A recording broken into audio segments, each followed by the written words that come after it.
नमस्कार साथियों, स्वागत है आपका बैंकर साथी चैनल में। साथियों, इस वीडियो में हम डिस्कस करेंगे निगोशिएबल इंस्ट्रूमेंट एक्ट 1881। इसका पार्ट 1 में बनाकर अपलोड कर चुका हूं, जिसमें हमने bill of exchange, promissory note और चेक से रिलेटेड डिटेल्स देखी थी। ये पार्ट 2 है निगोशिएबल इंस्ट्रूमेंट एक्ट का।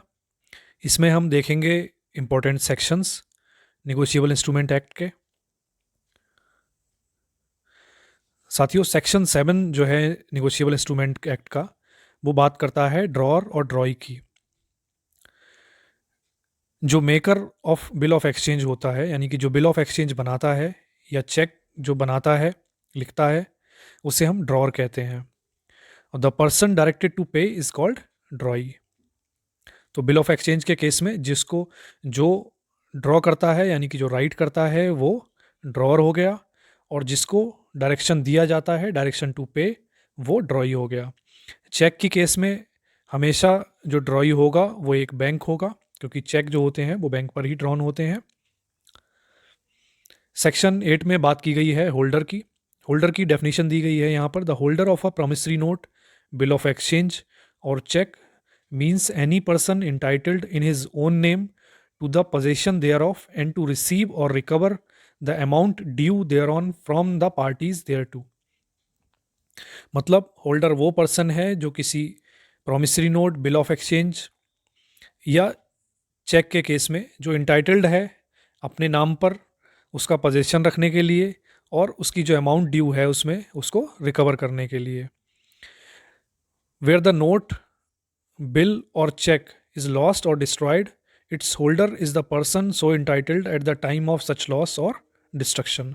अगर कोई प्रॉमिसरी नोट, बिल या चेक अगर लॉस हो जाता है या डिस्ट्रॉय हो जाता है, उस केस में जिस समय ये लॉस हुआ था या डिस्ट्रॉय हुआ था, उस समय जो इसका होल्डर होगा वही इसका जो लास्ट होल्डर, उसी को ही माना जाएगा।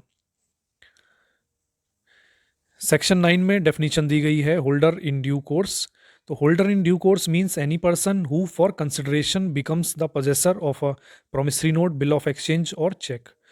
होल्डर इन ड्यू कोर्स उस पर्सन को हम मानेंगे जो किसी कंसिडरेशन के बदले में जिसको वो promissory note, bill of exchange या चेक दिया गया है। यानी कि ऐसा नहीं है कि उसको वो चेक कहीं से मिल गया है या उसने चोरी कर लिया है, उसको किसी कंसिडरेशन के बदले में वो मिला है। यानी कि बदले में उसने या तो कोई अपना सामान बेचा है, उसके बदले में उसको चेक मिला है, या उसने पहले, उसका कोई डेप्टर है, उसने अपना डेप्ट रीपे करने के लिए उसको ये चेक दिया है। तो होल्डर इन ड्यू कोर्स में कंसिडरेशन होना ज़रूरी है। तो कंसिडरेशन और पोजेशन दोनों ही इसमें ज़रूरी हैं, तभी उसको हम होल्डर इन ड्यू कोर्स मानेंगे। सेक्शन 10 में पेमेंट इन ड्यू कोर्स के बारे में बताया गया है। Payment in due course means payment in accordance with the apparent tenor of the instrument in good faith and without negligence to any person in possession thereof under such circumstances which do not afford a reasonable ground for believing that he is not entitled to receive payment of the amount therein mentioned। इसका मतलब है, अगर कोई banker payment कर रहा है, payment in due course का मतलब है कि जो पेमेंट की गई है, इसकी दो कंडीशन है, गुड फेथ में की गई है और विदाउट नेग्लिजेंस की गई है। यानी कि जब उस निगोशिएबल इंस्ट्रूमेंट की पेमेंट की गई तो उसका जो अपरेंट टेनर था, यानी कि उसको देखने से जो अपरेंटली जो पता लगता था वो ठीक है, और उसमें कोई भी ऐसा रीज़न नहीं है, रीजनेबल ग्राउंड नहीं है कि ये माना जाए कि जो पर्सन पेमेंट रिसीव कर रहा है वो उसके लिए इंटाइटल्ड नहीं है। यानी कि देखने से उसमें कोई भी कमी नज़र ना आए और ये लगे कि जो पर्सन पेमेंट रिसीव कर रहा है वही उसका ट्रू ओनर है। तो अगर दोनों कंडीशन फुलफिल होती हैं, गुड फेथ में और विदाउट नेग्लिजेंस अगर पेमेंट की जाती है, तो उसको हम पेमेंट इन ड्यू कोर्स कहते हैं। सेक्शन 13 में निगोशिएबल इंस्ट्रूमेंट की डेफिनेशन दी गई है। A negotiable instrument means a promissory note, bill of exchange और cheque payable either to order और टू बियरर। तो निगोशिएबल इंस्ट्रूमेंट वो है जो एक promissory note, bill of exchange या चेक जो पेएबल है या तो ऑर्डर पे या तो बियरर पे। सेक्शन 14 में निगोशिएशन के बारे में बताया गया है। When a promissory note, bill of exchange और cheque is transferred to any person so as to constitute that the person, the holder thereof, the instrument is said to be negotiated. Negotiation का मतलब है साथियों जो promissory note, bill of exchange या cheque जो transfer किया जाता है जिससे कि जो होल्डर है so as to constitute that person the holder thereof, यानी कि जिसको ट्रांसफ़र किया जाता है वो होल्डर उसका हो जाता है, तो उस केस में हम कहते हैं कि इंस्ट्रूमेंट को निगोशिएट कर दिया गया है। तो निगोशिएशन बेसिकली साथियों ट्रांसफ़र ही है, ट्रांसफ़र ऑफ एन इंस्ट्रूमेंट, और इस तरह से ट्रांसफ़र किया जाता है कि जिसको ट्रांसफ़र किया गया है वो उसका होल्डर हो जाता है। सेक्शन 15 में एंडोर्समेंट की बात की गई है। Endorsement means signing on the face और back side of an instrument और even on a paper called allonge for the purpose of negotiating a negotiable instrument. तो एंडोर्समेंट का मतलब है कि साइन करना उसके फेस पे, या तो चेक के फेस पे या उसके बैक साइड पे इंस्ट्रूमेंट के, या फिर कई बार कोई पेपर साथ में अटैच कर दिया जाता है उसके। कई बार ऐसा होता है कि कोई चेक है उसमें जगह नहीं बची है लिखने की, और तो साथ में एक पेपर अटैच कर दिया जाता है फर्दर उसका एंडोर्समेंट करने के लिए, और एंडोर्समेंट किया जाता है यानी कि endorsement for the purpose of negotiating. तो ट्रांसफ़र करने के लिए जो किया जाता है उसी को हम एंडोर्समेंट कहते हैं, यानी कि जो ट्रांसफ़र किया गया है उस प्रोसेस को, जो साइन किए जाते हैं बैक साइड में ऑफ एन इंस्ट्रूमेंट, तो उस प्रोसेस को ही हम एंडोर्समेंट कहते हैं। अब एंडोर्समेंट अलग अलग तरह के हो सकते हैं। सेक्शन 16(1) में बताया गया है एंडोर्समेंट इन ब्लैंक के बारे में। इसका मतलब है एंडोर्सर जो है वो साइन करके, signs his name only is said to be blank endorsement, यानी कि केवल साइन करके उसको छोड़ देता है, तो उस केस में वो एंडोर्समेंट जो है वो ब्लैंक एंडोर्समेंट हो जाता है। और एंडोर्समेंट इन फुल हम कहते हैं जब सिग्नेचर के अलावा एंडोर्सर उसमें ऐड कर देता है, उसमें लिख देता है पे टू मिस्टर ए बी, या जो भी नाम उसमें देना चाहे वो नाम दे देता है, और pay to order of mister A B C, जो भी वो उसको जिसको भी एंडोर्स करना चाहता है उसका नाम उसमें मेंशन कर देता है। रेस्ट्रिक्टिव एंडोर्समेंट सेक्शन 50 में बताया गया है। व्हेन रेस्ट्रिक्ट फर्दर एंडोर्समेंट, यानी पे टू ए ओनली, इस तरह से अगर लिख देता है, या जो भी जिसको भी एंडोर्स कर रहा है उसका नाम लिख के और उसके बाद में ओनली कर देता है, तो उसके फर्दर एंडोर्समेंट जो हैं वो नहीं हो पाते हैं, उसको रेस्ट्रिक्ट कर दिया जाता है। तो ये सेक्शन 50 में बताया गया है। पार्शियल इंडोर्समेंट के बारे में सेक्शन 56 में बताया है। इसमें कहा है, कहते हैं कि when an endorser transfers only a part of the amount of negotiable instrument to the endorsee not, और जब कोई इंडोर्सर जो है वो केवल जो निगोशिएबल इंस्ट्रूमेंट है उसका एक पार्ट अमाउंट ही ट्रांसफ़र करता है, फुल ट्रांसफ़र नहीं करता है, तो उसको हम पार्शियल इंडोर्समेंट कहते हैं, और ये वैलिड नहीं है निगोशिएशन में। कंडीशनल इंडोर्समेंट होता है साथियों इफ़ सम कंडीशन मेंशन्ड, अगर इंडोर्समेंट के साथ में कोई कंडीशन भी लगा दी जाती है तो उसको हम कंडीशनल इंडोर्समेंट कहते हैं। और जो पेइंग बैंकर है वो बाउंड नहीं है कि वो वेरीफाई करे कि ऐसी कंडीशन का कॉम्प्लायंस हुआ है या नहीं हुआ है। जो कंडीशन लगाई गई हैं वो बाइंडिंग होती हैं बिटवीन इंडोर्सर एंड इंडोर्सी ओनली, और पेइंग बैंकर जो है वो इसमें बाउंड नहीं है। फैकल्टेटिव इंडोर्समेंट होता है साथियों, फैकल्टेटिव इंडोर्समेंट होता है endorser by express word abandons some right और increases his liability by endorsement.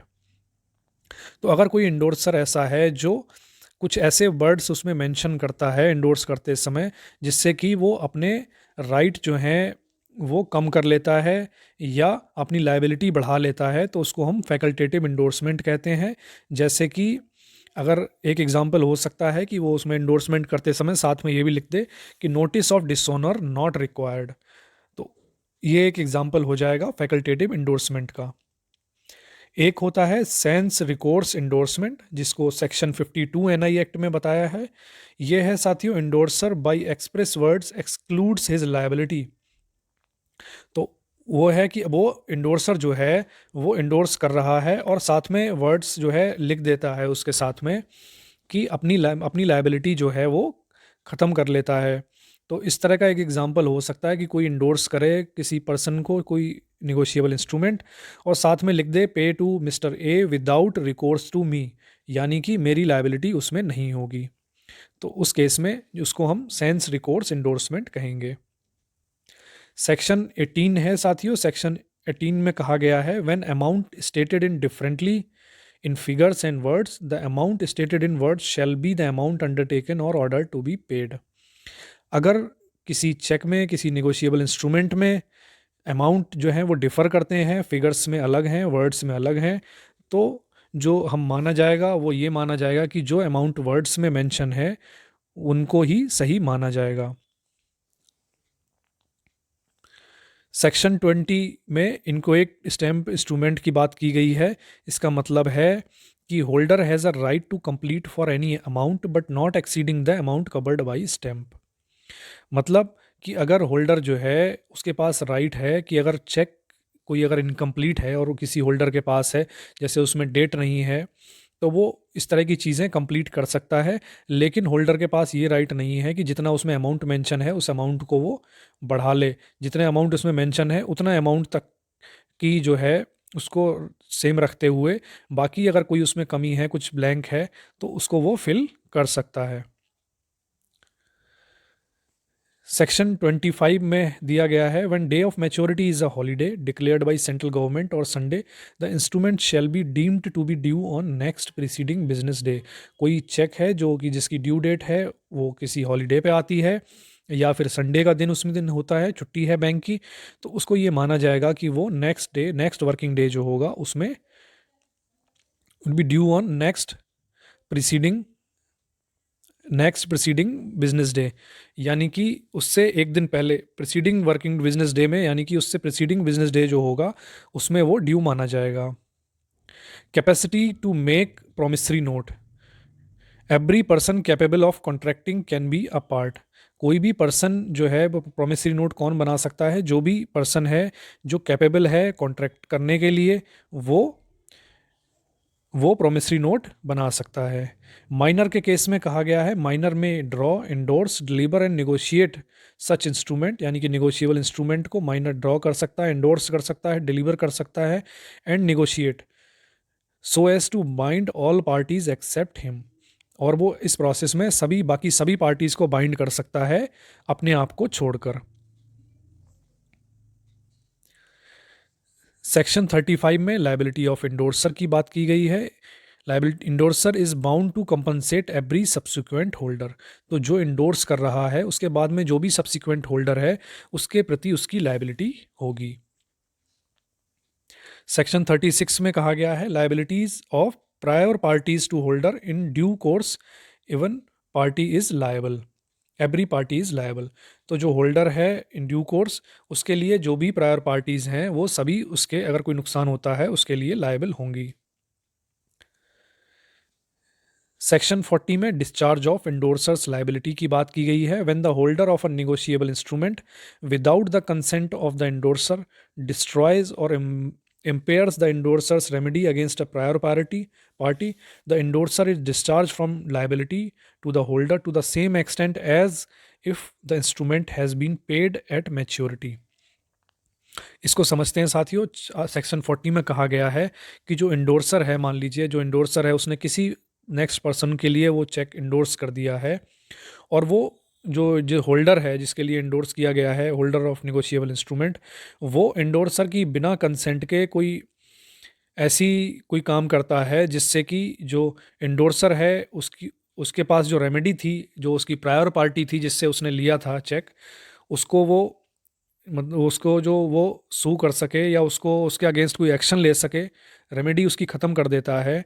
तो उस केस में जो इंडोर्सर है जिसने होल्डर को दिया था चेक, इंडोर्स किया था, तो उसकी लायबिलिटी भी ख़त्म हो जाती है, क्योंकि उसकी लायबिलिटी जो होल्डर है उसने कोई ऐसा काम किया है बिना उसकी कंसेंट के, और जब उसकी लायबिलिटी, उसके जो राइट है उसका रेमेडी जो थी वो उसने होल्डर ने ख़त्म कर दी है, तो उस केस में ये माना जाएगा कि उसकी लायबिलिटी भी वहाँ पर ख़त्म हो जाती है और उस एक्सटेंट तक ख़त्म हो जाती है कि जैसे उसका पेमेंट जो है वो हो चुका हो उस इंस्ट्रूमेंट का।